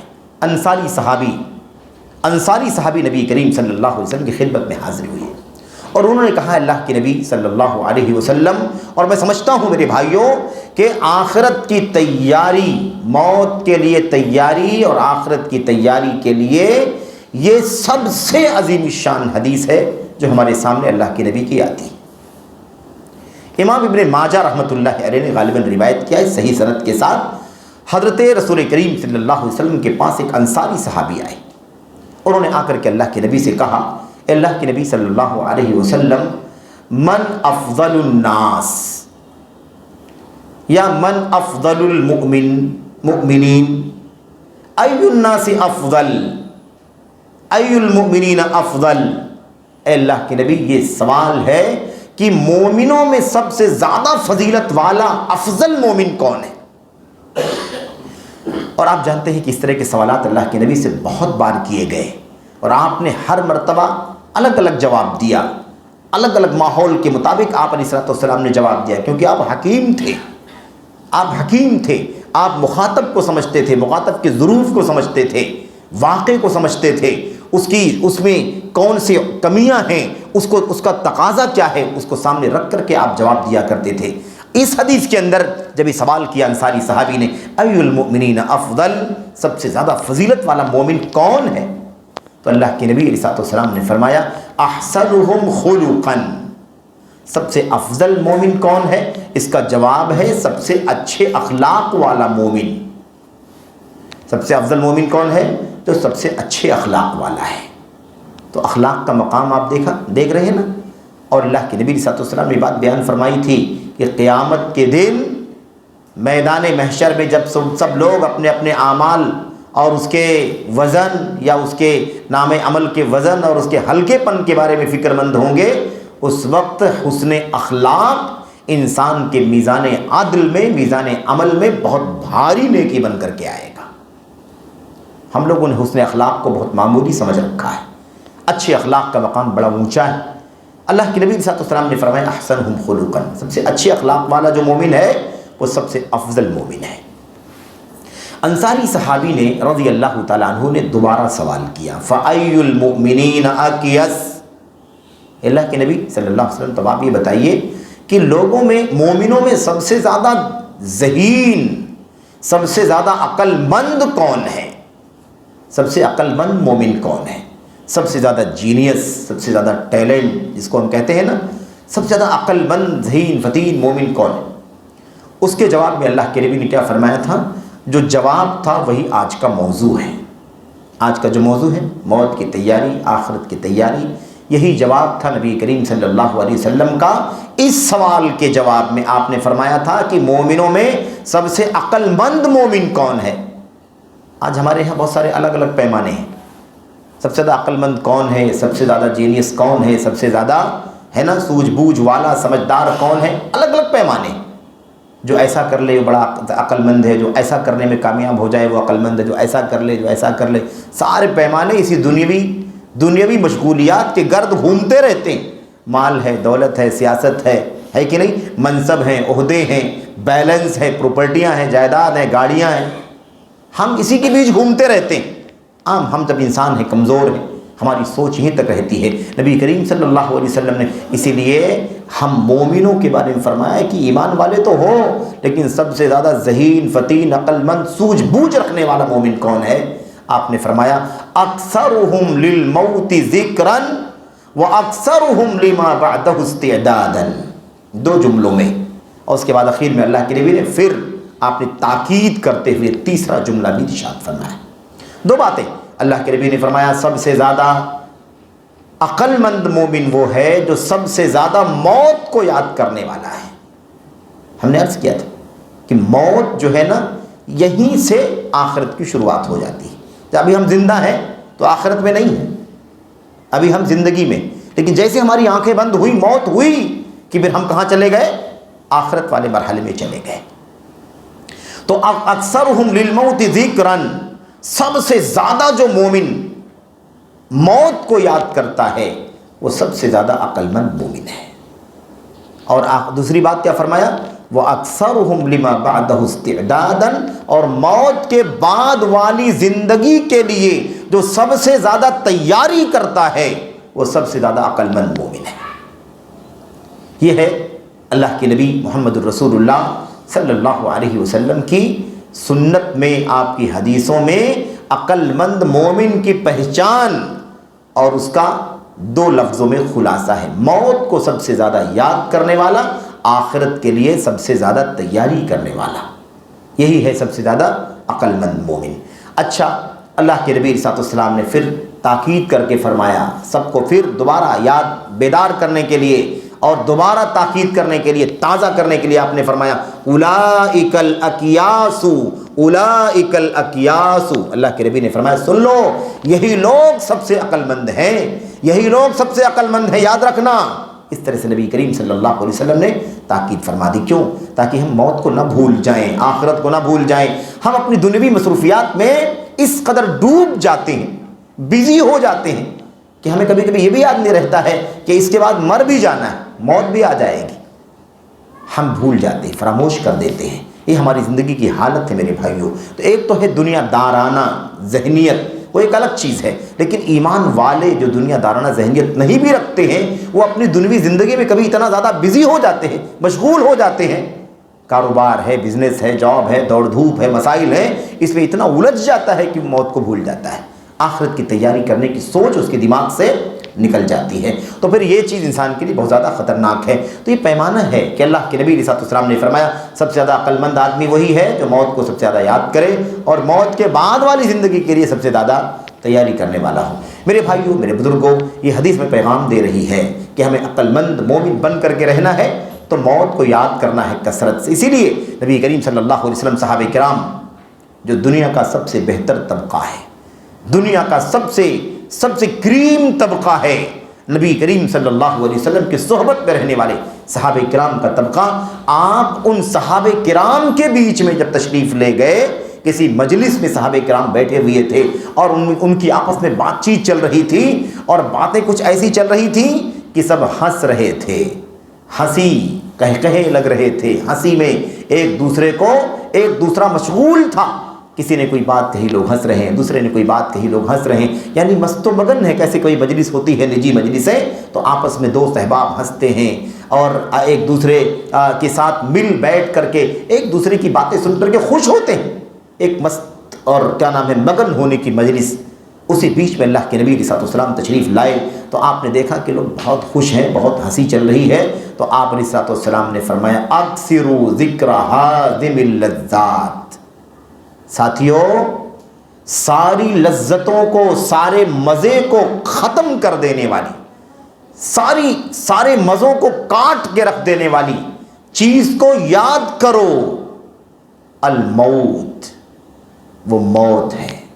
موت کو یاد کرو، موت کو یاد کرو، جو ساری لذتوں کو کاٹ دے گی، ساری لذتوں کو ختم کر دیں گی۔ سارے مزے، ساری لذتیں، ساری چاہتیں، ساری آشائشیں اور سارے کہے سب کیا ہو جائیں گے؟ موت کے ساتھ ہی سب ختم ہو جائیں گے، سارا سلسلہ بند ہو جائے گا۔ اور اس کے بعد نبی کریم صلی اللہ علیہ وسلم نے آپ نے پھر دو باتیں بڑی پیاری بیان فرمائی، آپ نے اس میں بڑی عظیم الشان نصیحت فرمائی۔ آپ نے فرمایا جو میں تمہیں موت کو یاد کرنے کی بات کہہ رہا ہوں، آخرت کو یاد کرنے کی بات کہہ رہا ہوں، اور اس کے لیے تیاری کی جو بات کر رہا ہوں، اس کی وجہ کیا ہے؟ آپ نے فرمایا اس لیے کہ جو شخص بھی موت کو یاد کرتا ہے اور وہ خوشحالی میں ہوتا ہے، خوشحالی میں، وسعت میں ہوتا ہے، فراوانی میں ہوتا ہے، موت کو یاد کر لیتا ہے تو موت اسے تنگ کر دیتی ہے، تنگی میں ڈال دیتی ہے۔ اور جو بھی شخص اسے یاد کرتا ہے اس حالت میں کہ وہ تنگی میں ہوتا ہے، تو موت کو یاد کرنے کی وجہ سے وہ کشادگی میں چلا جاتا ہے۔ کیا مطلب ہے اس بات کا جو اللہ کے نبی علیہ السلام نے بیان فرمایا؟ جو بھی موت کو یاد کرتا ہے وہ ضیق میں ہوتا ہے، تنگی میں، اس الا وسع علی، وہ موت اسے کشادگی دے دیتی ہے۔ اور جو اسے یاد کرتا ہے اس حال میں کہ کشادگی اور فراوانی میں ہوتا ہے، وہ موت اس کو تنگی میں ڈال دیتی ہے۔ بہت پیاری بات ہے اللہ کے نبی علیہ السلام کے جملے تو ایسے ہی تھے نا، جوامع الکلم، 2 الفاظ اور معانی کا سمندر، آدمی ڈوبتا چلا جائے، غور کرتا چلا جائے اور اس سے عبرت نصیحت حاصل کرتا چلا جائے۔ اللہ کے نبی علیہ السلام نے فرمایا موت کو جو یاد کرتا ہے کشادگی میں ہوتا ہے، موت اس پر تنگی ڈال دیتی ہے۔ یعنی کیا مطلب؟ ایک آدمی بہت عیش و عشرت میں، ناز و نعمت میں کھیل رہا ہوتا ہے، آخرت کو بھولا ہوا ہے، موت کو بھولا ہوا ہے، حساب و کتاب کو بھولا ہوا ہے، نہ جنت کی یاد نہ جہنم کی یاد، ساری توجہ ساری محنت اس کی گردش کہاں چل رہی ہوتی ہے؟ اسی کشادگی میں، فراوانی، ایک خریدا دوسرے کے ٹارگٹ، دوسرا خریدا تیسرے کا ٹارگٹ، تیسرا خریدا چوتھا، یہ جو کشادگی ہوتی ہے نا، جب آدمی بھولا ہوا ہوتا ہے، تو اللہ کے نبی نے فرمایا اگر اس میں موت کو یاد کرتا ہے تو وہ اس کو سمیٹ کر کے رکھ دیتی ہے۔ پھر آدمی سوچنے لگتا ہے کہ اتنا سارا پھیلانے کا کیا فائدہ ہے، اس میں سے کچھ میرے کام آنے والا نہیں ہے، بلکہ یہ تو میری عاقبت کو برباد کر دینے والی چیز ہے۔ تو موت کو یاد کرنے سے اس کی یہ کشادگی کیا ہو جاتی ہے؟ سمٹ کر کے تنگ ہو جاتی ہے۔ پھر وہ اپنے آپ کو محدود کر لیتا ہے، اتنا ہی کماؤ کھاؤ، اتنا ہی کے پیچھے بھاگو جتنے سے آخرت برباد نہ ہو جائے، جتنے سے اللہ تبارک و تعالیٰ کی جنت ملنے کا خطرہ نہ ہو جائے، آخرت میں جہنم کے عذاب سے دوچار ہونے کا خطرہ نہ ہو جائے۔ یہ معنی ہے کس کا؟ وہ کشادگی میں یاد کرتا ہے تو اسے موت تنگ کر دیتی، اور تنگی میں کوئی آدمی یاد کرتا ہے موت کو تو موت کشادگی میں ڈال دیتی ہے۔ یہ کیا ہے؟ ایک آدمی تنگ حال ہے، اس کو مالی پریشانی بھی ہے، اس کے پاس رہنے کے لیے گھر نہیں ہے، بیماری ہے، علاج کرنے کے لیے پیسہ نہیں ہے، صبح شام کھانے پینے کے لیے بھی تکلیفیں ہیں، بچوں کے علاج معالجے کی پریشانیاں ہیں، تعلیم و تربیت کی پریشانیاں ہیں، قرض کے اندر ڈوبا ہوا ہے، بیماریوں میں ڈوبا ہوا ہے، تنگیوں میں ہے۔ ایسے میں اگر ایک آدمی موت کو یاد کرتا ہے اور ایمان والا ہوتا ہے تو یہ موت کی یاد اسے کشادگی میں ڈال دیتی ہے۔ یعنی وہ سوچتا ہے کہ یہ پریشانیاں کتنے دن کے لیے ہیں، یہی زندگی ہی تو ہے، کتنے دن کی زندگی ہے، یہ مشقت، یہ پریشانیاں، یہ تنگیاں اور یہ بیماری، یہ فقر، یہ فاقہ، یہ محتاجگی، یہ ساری تکلیفیں جو کچھ ہیں، اس پر وہ صبر کر لے گا، اللہ تعالیٰ کے فیصلے پر راضی ہو جائے گا کہ اللہ نے میرے مقدر میں یہی لکھا ہوا ہے اور یہ پریشانی کتنے دن کے لیے ہے۔ تو یہ ایمان کہ ہمیں مرنا ہے، مرنے کے بعد پھر اللہ تبارک و تعالیٰ کی نعمتوں کی کوئی حد نہیں، بے پایا ہے اللہ تبارک و تعالیٰ کی نعمتیں، پھر تو اللہ تعالیٰ کی رحمت ہے، اللہ کی جنت ہے، اور پھر وہ ساری باتیں آپ یاد کریں، وہ آگے بات آئے گی انشاءاللہ تبارک و تعالیٰ کسی اور مجلس میں کہ ادنا جنتی کو اللہ کتنی نعمتوں سے نوازے گا۔ ادنا سب سے کمتر جنتی، کمتر بلکہ نہیں کہنا چاہیے، اردو کا جو لفظ ہے کمتر یہ تھوڑا سا اس کے اندر حقارت کا معنی پایا جاتا ہے، لیکن وہ مقصد نہیں ہے میرے کہنے کا، معنی یہ ہے کہ جو ادنا درجے کا معمولی درجے کا جنتی آپ ایسے کہہ سکتے ہیں، اس کو کتنی جنت میں کتنی نعمتیں معلوم آپ کو؟ دنیا کے بڑے سے بڑے بادشاہوں کی نعمتوں اور دولتوں کے برابر، اور ایک نہیں، وَمِثْلَهُ اتنا ہی اور آپ گنتے چلے جائیے، 2 4 6 10 بار گنتے چلے جائیے، دنیا کے بڑے سے بڑے بادشاہوں کی دولت اور نعمتوں کے برابر، اور ایسے دوسرا بادشاہ، ایسے ہی تیسرا بادشاہ، ایسے ہی چوتھا پانچواں، اتنی ساری نعمتیں اللہ تبارک و تعالیٰ ادنا اہل الجنہ، سب سے معمولی درجے کے جنتی کو عطا فرمائے گا۔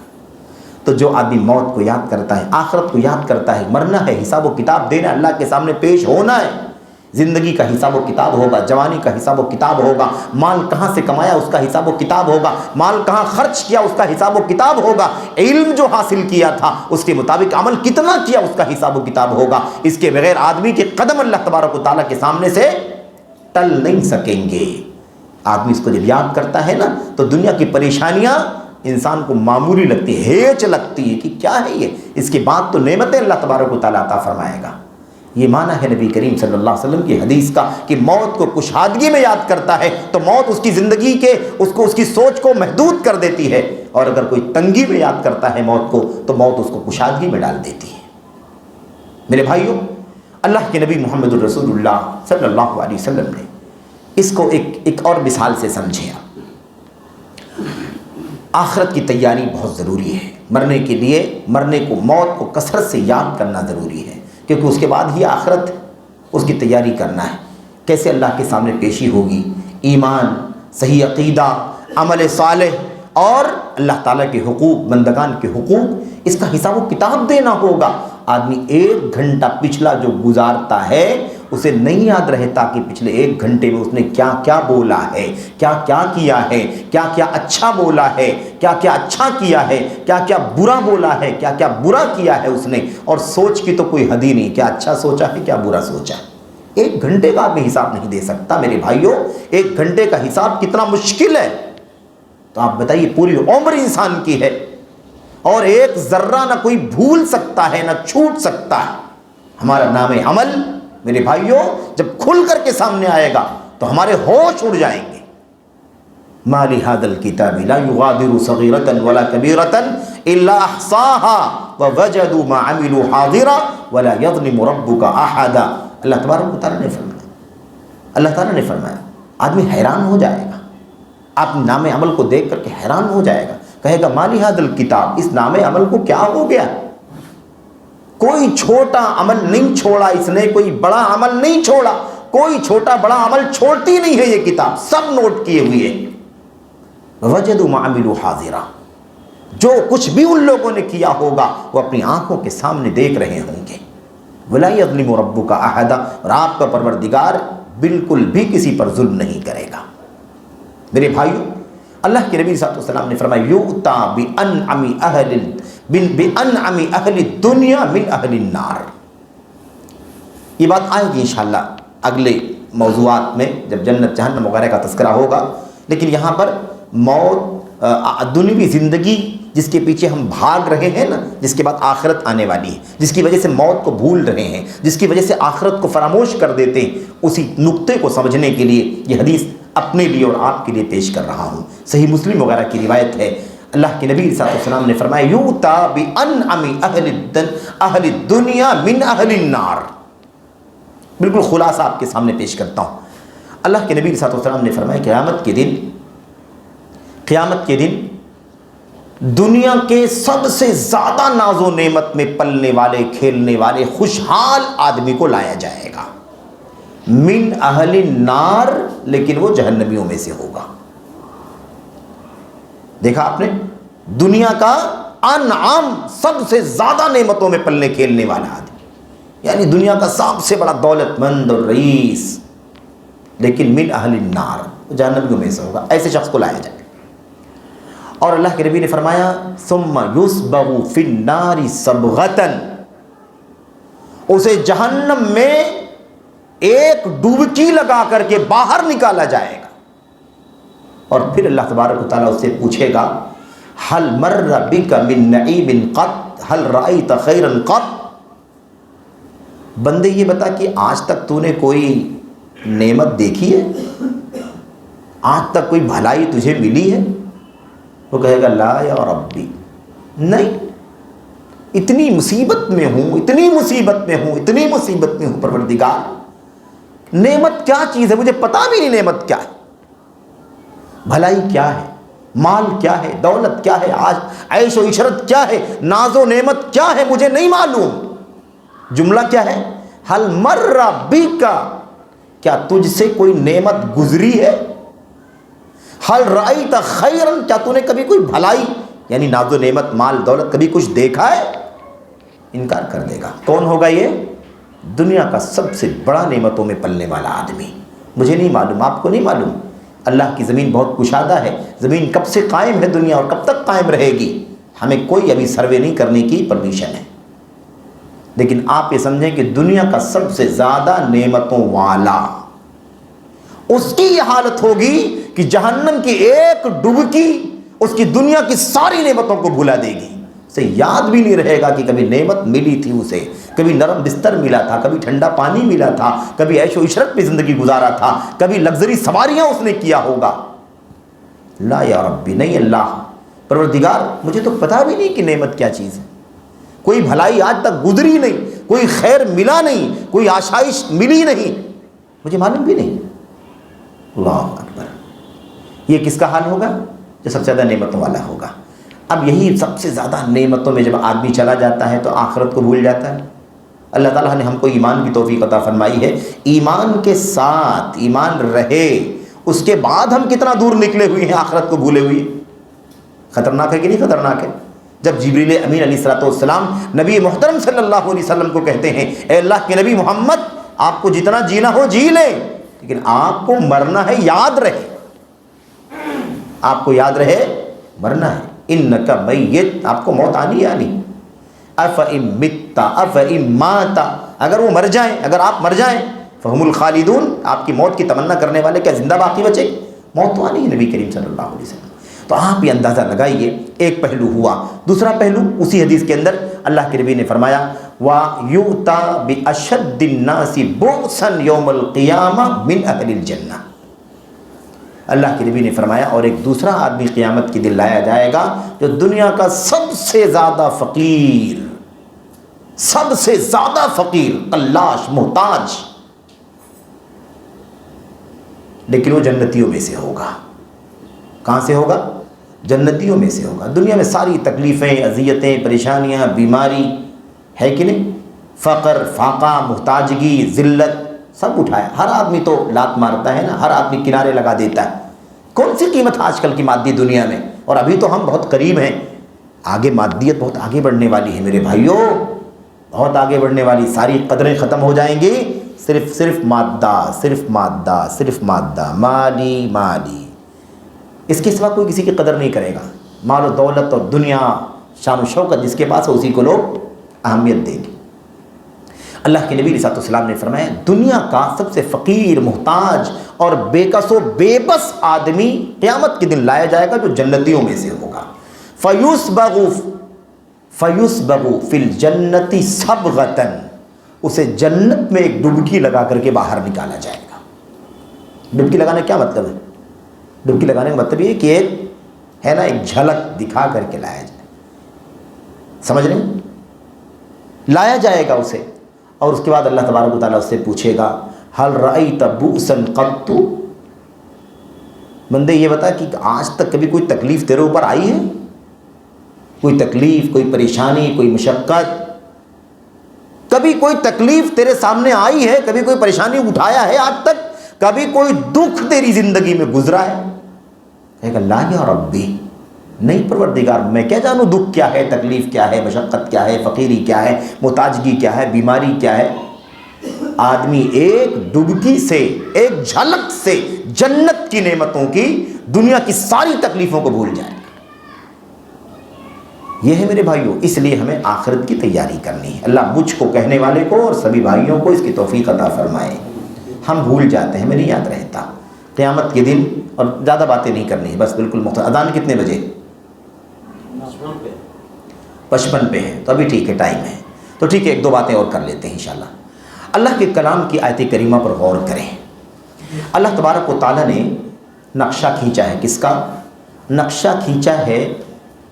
قیامت کے دن، آخرت کے دن ہماری جو نیکیاں ہماری کام آنے والی ہیں، جس سے آج ہم غافل ہیں، ہم بھولے ہوئے ہیں، فراموش کیے ہوئے ہیں، دنیا دنیا دنیا، دائیں بائیں، آگے پیچھے، ہم دنیا کے پیچھے بھاگ رہے ہیں۔ دنیا ضروری ہے لیکن اتنی ہی جتنے سے آخرت نہ بگڑے۔ جائز کا مطلب بھی یہ نہیں ہوتا ہے کہ ہم تجاوز کی حد تک جائز پر عمل کرنا شروع کر دیں۔ بہت فرق ہے دونوں باتوں کو سمجھنے میں۔ کبھی آدمی کہتا ہے کہ کیا بھائی دنیا کمانا غلط ہے؟ بالکل نہیں غلط ہے، دنیا کمانا غلط نہیں ہے، لیکن اللہ تبارک و تعالیٰ نے دنیا کمانے کے لیے تو نہیں پیدا کیا ہم لوگوں کو، پیدا تو عبادت کے لیے کیا ہے کہ نہیں؟ دنیا، اس دنیا میں زندگی جینے کے سبب اور وسیلے کے طور پر بنایا اللہ تبارک و تعالیٰ، ہے کہ نہیں؟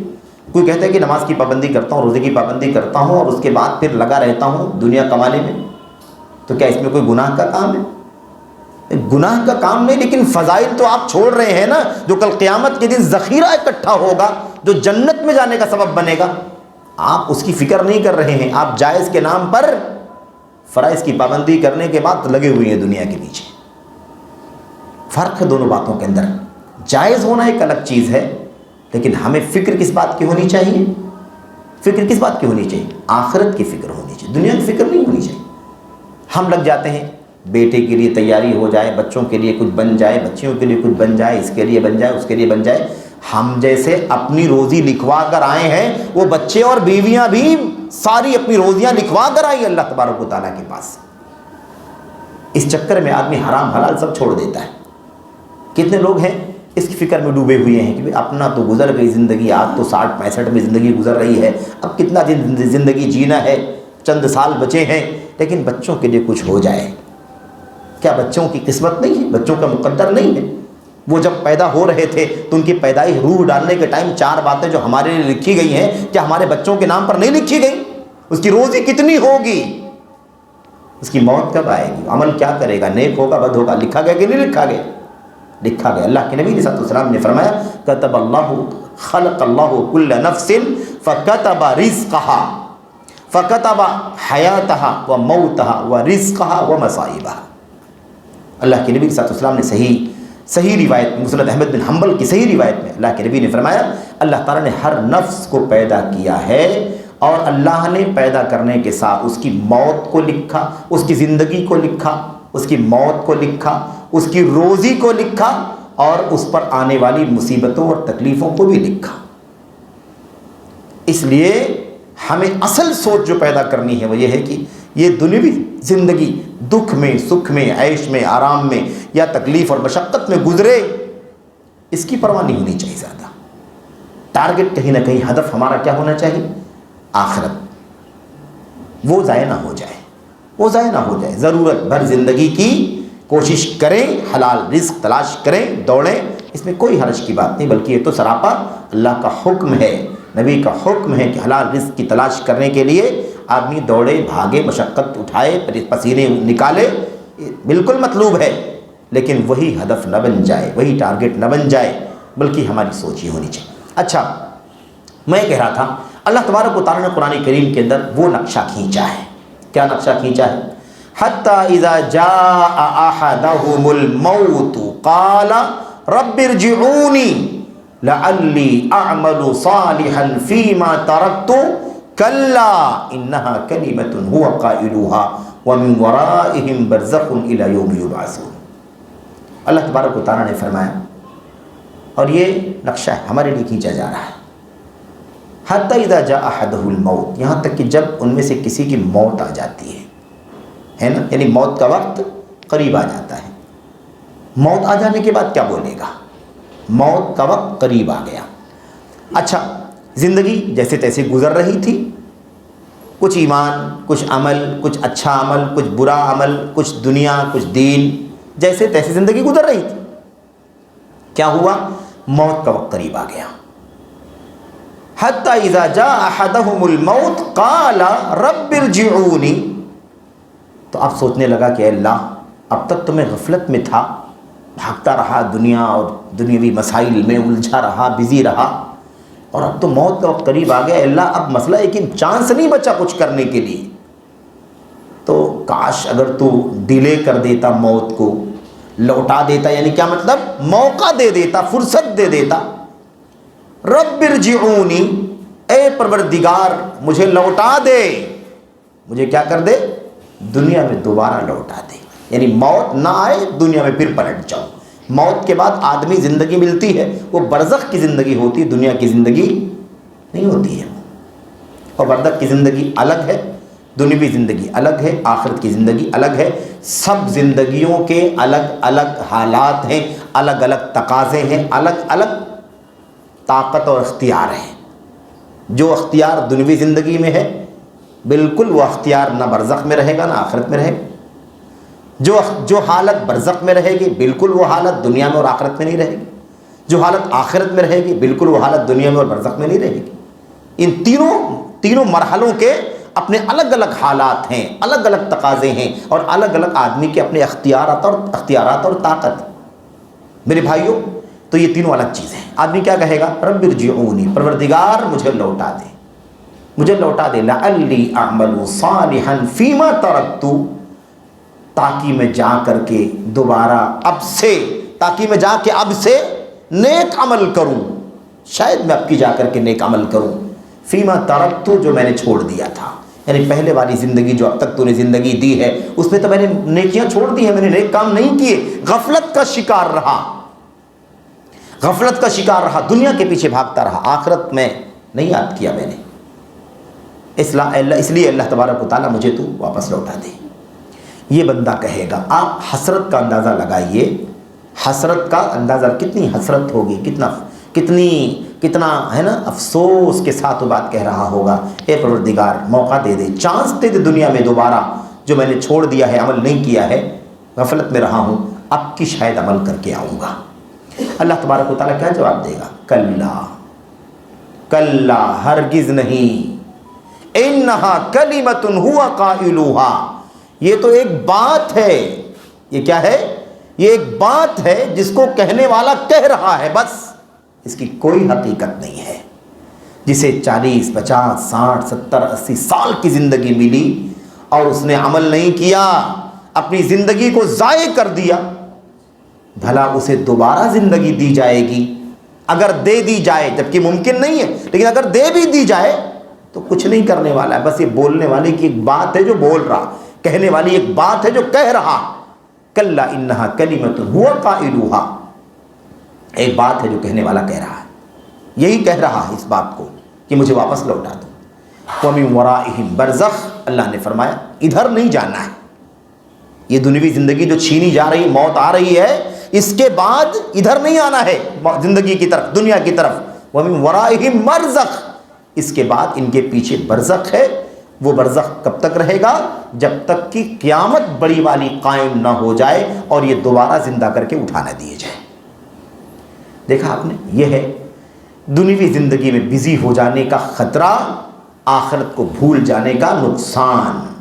اگر ہم نے ایسے ہی آخرت کو فراموش کر کے، آخرت کو بھلا کر کے، اگر ہم نے اپنے آپ کو ایسی زندگی میں ڈال رکھا ہے، مشغول کر رکھا ہے، تو یہ حسرت کا معاملہ ہے، افسوس کا معاملہ ہے، ندامت کا معاملہ ہے، بے چارگی کا معاملہ ہے، پچھتاوے کا معاملہ ہے، جیسا کہ یہ آدمی پچھتا رہا ہے۔ نقشہ اللہ تبارک و تعالیٰ نے کھینچا۔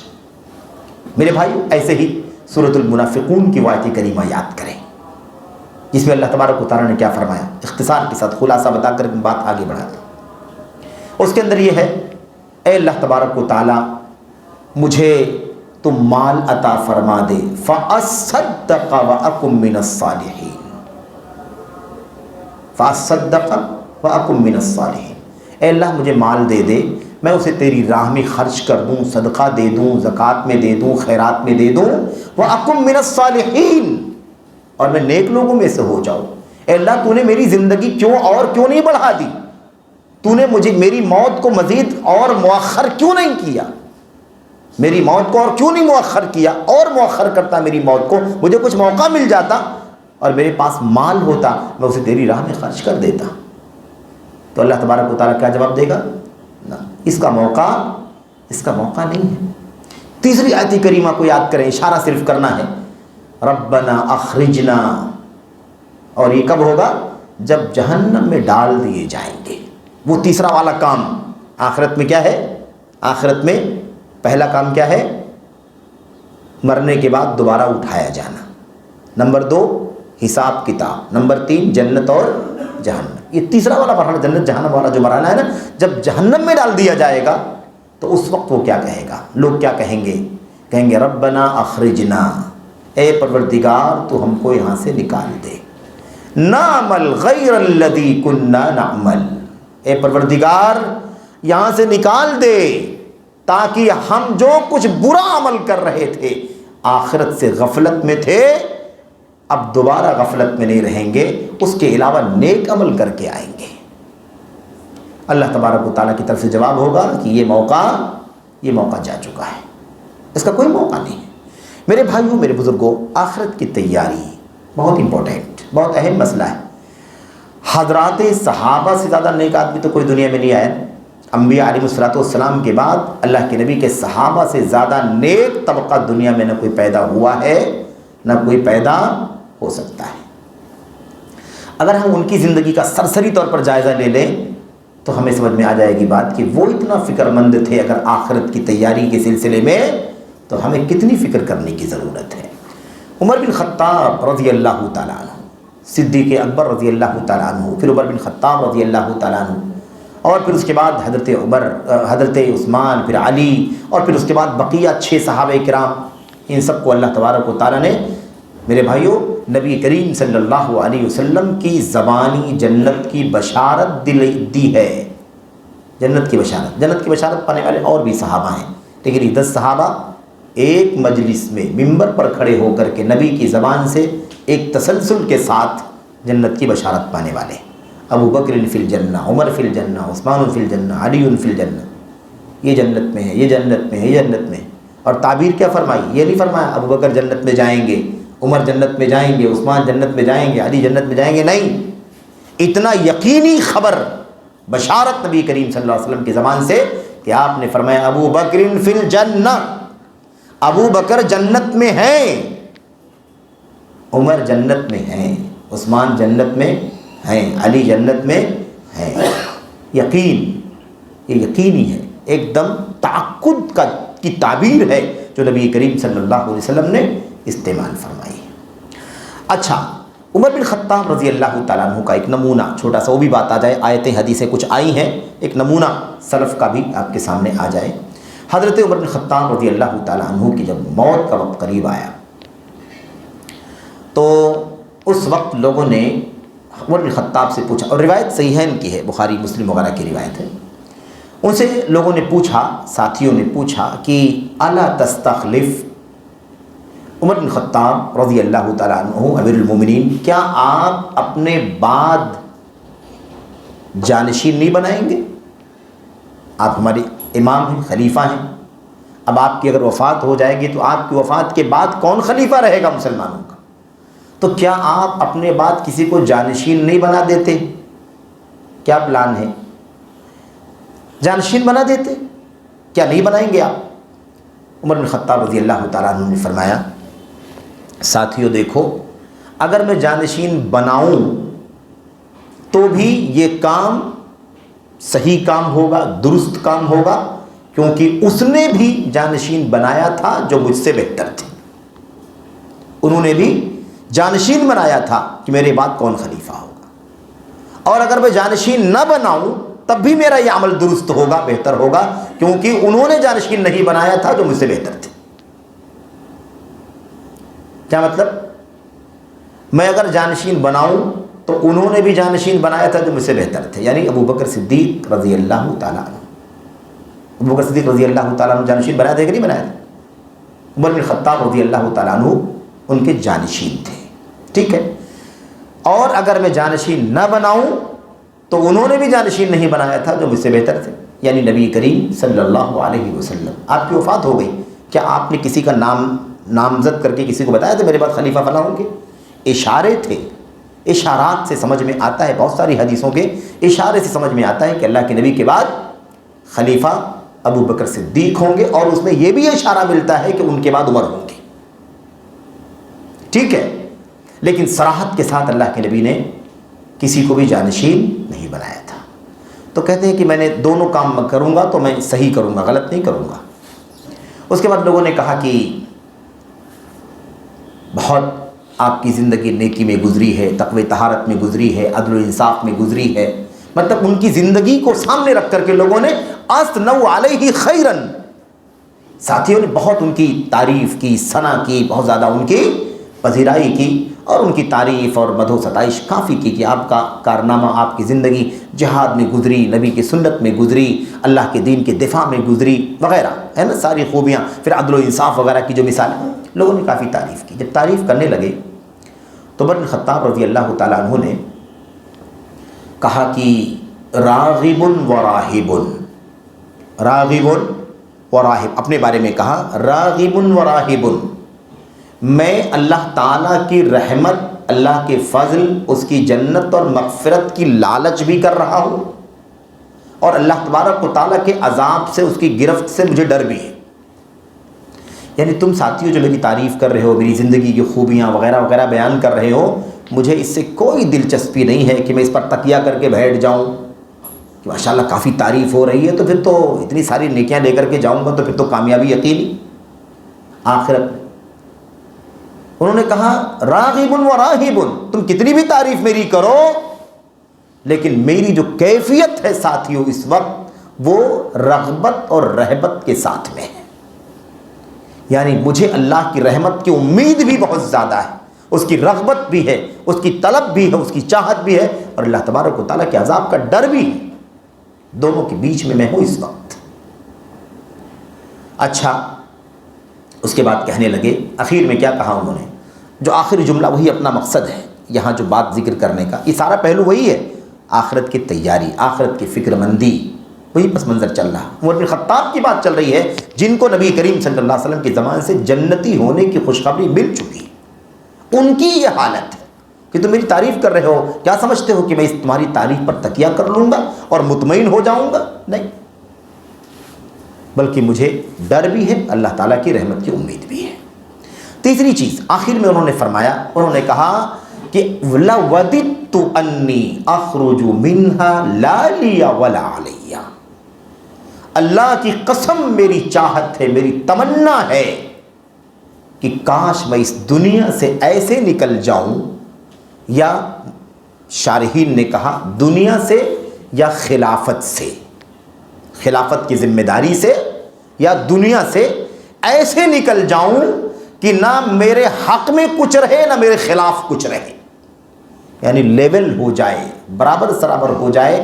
میری یہ تمنا ہے کہ برابر سرابر ہو جائے، نہ اللہ تبارک و تعالیٰ مجھے اس پر کوئی رحمت، نہ مجھے اس پر کوئی کیا نام ہے انعام فرمائے، اور نہ مجھے اللہ تبارک و تعالیٰ اس پر کوئی عذاب دے۔ میں اسی کی تمنا کر رہا ہوں، اسی کی طلب، اسی کی لالچ کر رہا ہوں، اسی کی چاہت رکھ رہا ہوں کہ کاش اللہ تعالیٰ میرے ساتھ یہ فیصلہ کر دیتا کہ عمر تمہارا معاملہ برابر ہے، سب برابر ہو گیا، نہ تمہارے لیے کوئی نیکی ہے نہ تمہارے اوپر کوئی عذاب ہے۔ اگر میرے ساتھ یہ فیصلہ ہو جائے تو میں بہت خوش رہوں گا اللہ تبارک و تعالیٰ سے۔ اور تم تعریفیں کر رہے ہو بھی، آپ سوچیں عمر بن خطاب رضی اللہ تعالیٰ عنہ کا معاملہ ہے، وہ کہتے ہیں کہ اگر اللہ تعالیٰ میرا معاملہ حساب و کتاب برابر کر دے تو بہت بڑی بات ہے، اور دنیا سے نکلوں تو اللہ تعالیٰ برابر کر دے، یا خلافت کا جو بوجھ، میری ذمہ داری کا جو بوجھ میرے سر پر ہے، آدمی جب ذمہ دار ہوتا ہے تو اس کا حق کہیں مارا گیا، اس کا حق کہیں مارا گیا، اس کے ساتھ کہیں زیادہ چلا گیا، اس کا کچھ کم ہو گیا، اس کے خلاف ہو گیا، اس کے موافق ہو گیا، یہ سب کمیاں، یہ سب چیزیں ہو جاتی ہیں، چاہت کے باوجود بھی کہ نہ ہو جاتی ہیں کبھی، اور کبھی انسان غلطیاں بھی کرتا ہے۔ تو کہنے لگے کاش میں دنیا سے نکل جاؤں اور میرا حساب برابر سرابر ہو جائے، یا خلافت کے بوجھ سے مجھے چھٹی مل جائے اور میرا معاملہ برابر سرابر ہو جائے۔ میں اسی کی تمنا کرتا ہوں کہ میرا ایسا ہی معاملہ ہو جائے، مجھے نعمتیں نہ ملیں، نیکیاں زیادہ میری نہ رہیں، کوئی بات نہیں، لیکن عذاب بھی نہ رہے، برابر ہو جائے۔ یہ عمر بن خطاب رضی اللہ تعالیٰ عنہ کی چاہت تھی۔ آپ سوچئے کہ وہ جو جنت کی خوشخبری پانے والا ہو اور پوری زندگی اسلام لانے کے بعد سے آخری سانس تک اللہ کے دین کا خادم، اللہ کے دین کا سچا مجاہد اور غازی بن کر کے، اور اللہ تبارک و تعالیٰ کے بندگان، اسلامی خلافت کے اندر وہ تاریخی کارنامہ انجام دینے والا، اتنا زاہد، اتنا ورع، اور اتنا دنیا سے بے توجہی اور بے رغبتی رکھنے والا خلیفہ آدمی یہ کہتا ہے کہ میں ایسے ہو جاؤں کہ میرا معاملہ برابر ہو جائے، نہ مجھے اللہ عذاب دے، نہ مجھے اللہ تعالیٰ نعمت اور نیکی عطا فرمائے۔ تو ہماری ذمہ داری کتنی بڑھتی ہے، ہم تو دنیا زندگی میں صبح شام 24 گھنٹے میں اتنے گناہ کرتے ہیں کہ ہم شمار نہیں کر سکتے۔ اور کسی نے کہا تھا کہ اگر اپنے گناہوں کا شمار کرنا چاہو، اندازہ لگانا چاہو، تو ایسے اندازہ لگاؤ کہ اگر آدمی ڈیلی ایک گناہ، سپوز کر لے، فرض کر لے کہ ڈیلی ایک گناہ کرتا ہے، اور ایک گناہ کے بدلے میں، یعنی اس کو گننے کے لیے، اس کا حساب کرنے کے لیے ایک پتھر اٹھا کر کے دیوار کے پیچھے ڈال دیا کرے، تو وہ اپنے چند سالوں کے بعد جا کر کے دیکھے گا تو بغل کی دیوار کے بازو میں جو جگہ ہوگی وہ پتھروں کا ڈھیر اکٹھا ہو جائے گا۔ ایسے ہی اندازہ لگا لے کہ اگر وہ ڈیلی ایک گناہ کرتا ہو تو سال میں 365 گناہ کر رہا ہوگا، اور 10 سال، 20 سال، 50 سال، 60، 70 سال، 80 سال، اس سے زیادہ کی زندگی انسان جیتا ہے، کتنے گناہوں کا بوجھ اپنے سر پر وہ لاد رہا ہوتا ہے، انسان کو اس کا احساس نہیں ہوتا۔ آخرت کی فکر ہو تو یہ چیز ہم کر سکتے ہیں میرے بھائیوں۔ تو یہ بنیادی مسئلہ ہے۔ ایسے ہی ایک نوجوان، آخری بات ہے بالکل، ایک نوجوان کی حالت نازک تھی، بیماری کے بستر پر تھا، وہ موت کے بستر پر تھا، وہ بیماری کی حالت میں تھا۔ نبی کریم صلی اللہ علیہ وسلم اس کے پاس تشریف لے گئے۔ آپ اس کے پاس گئے اور آپ نے اس سے پوچھا کیف تجدک، نوجوان تم کیا محسوس کر رہے ہو اس وقت جو تمہاری حالت نازک ہے، اور موت زندگی تو اللہ کے ہاتھ میں ہے، لیکن حالت کچھ ایسی لگ رہی ہے کہ تم شاید تمہاری موت نہ ہو جائے، یعنی مرض الموت کی کیفیت میں تم ہو۔ کیف تجدک، تم اپنے آپ کو کیسا پاتے ہو، یعنی کیا محسوس کر رہے اس وقت، کیا تمہاری سوچ کیا ہے، تمہارے دماغ میں کیا آ رہا ہے، تمہارے دل میں کیا آ رہا ہے؟ تو اس نوجوان نے کہا اللہ کے نبی صلی اللہ علیہ وسلم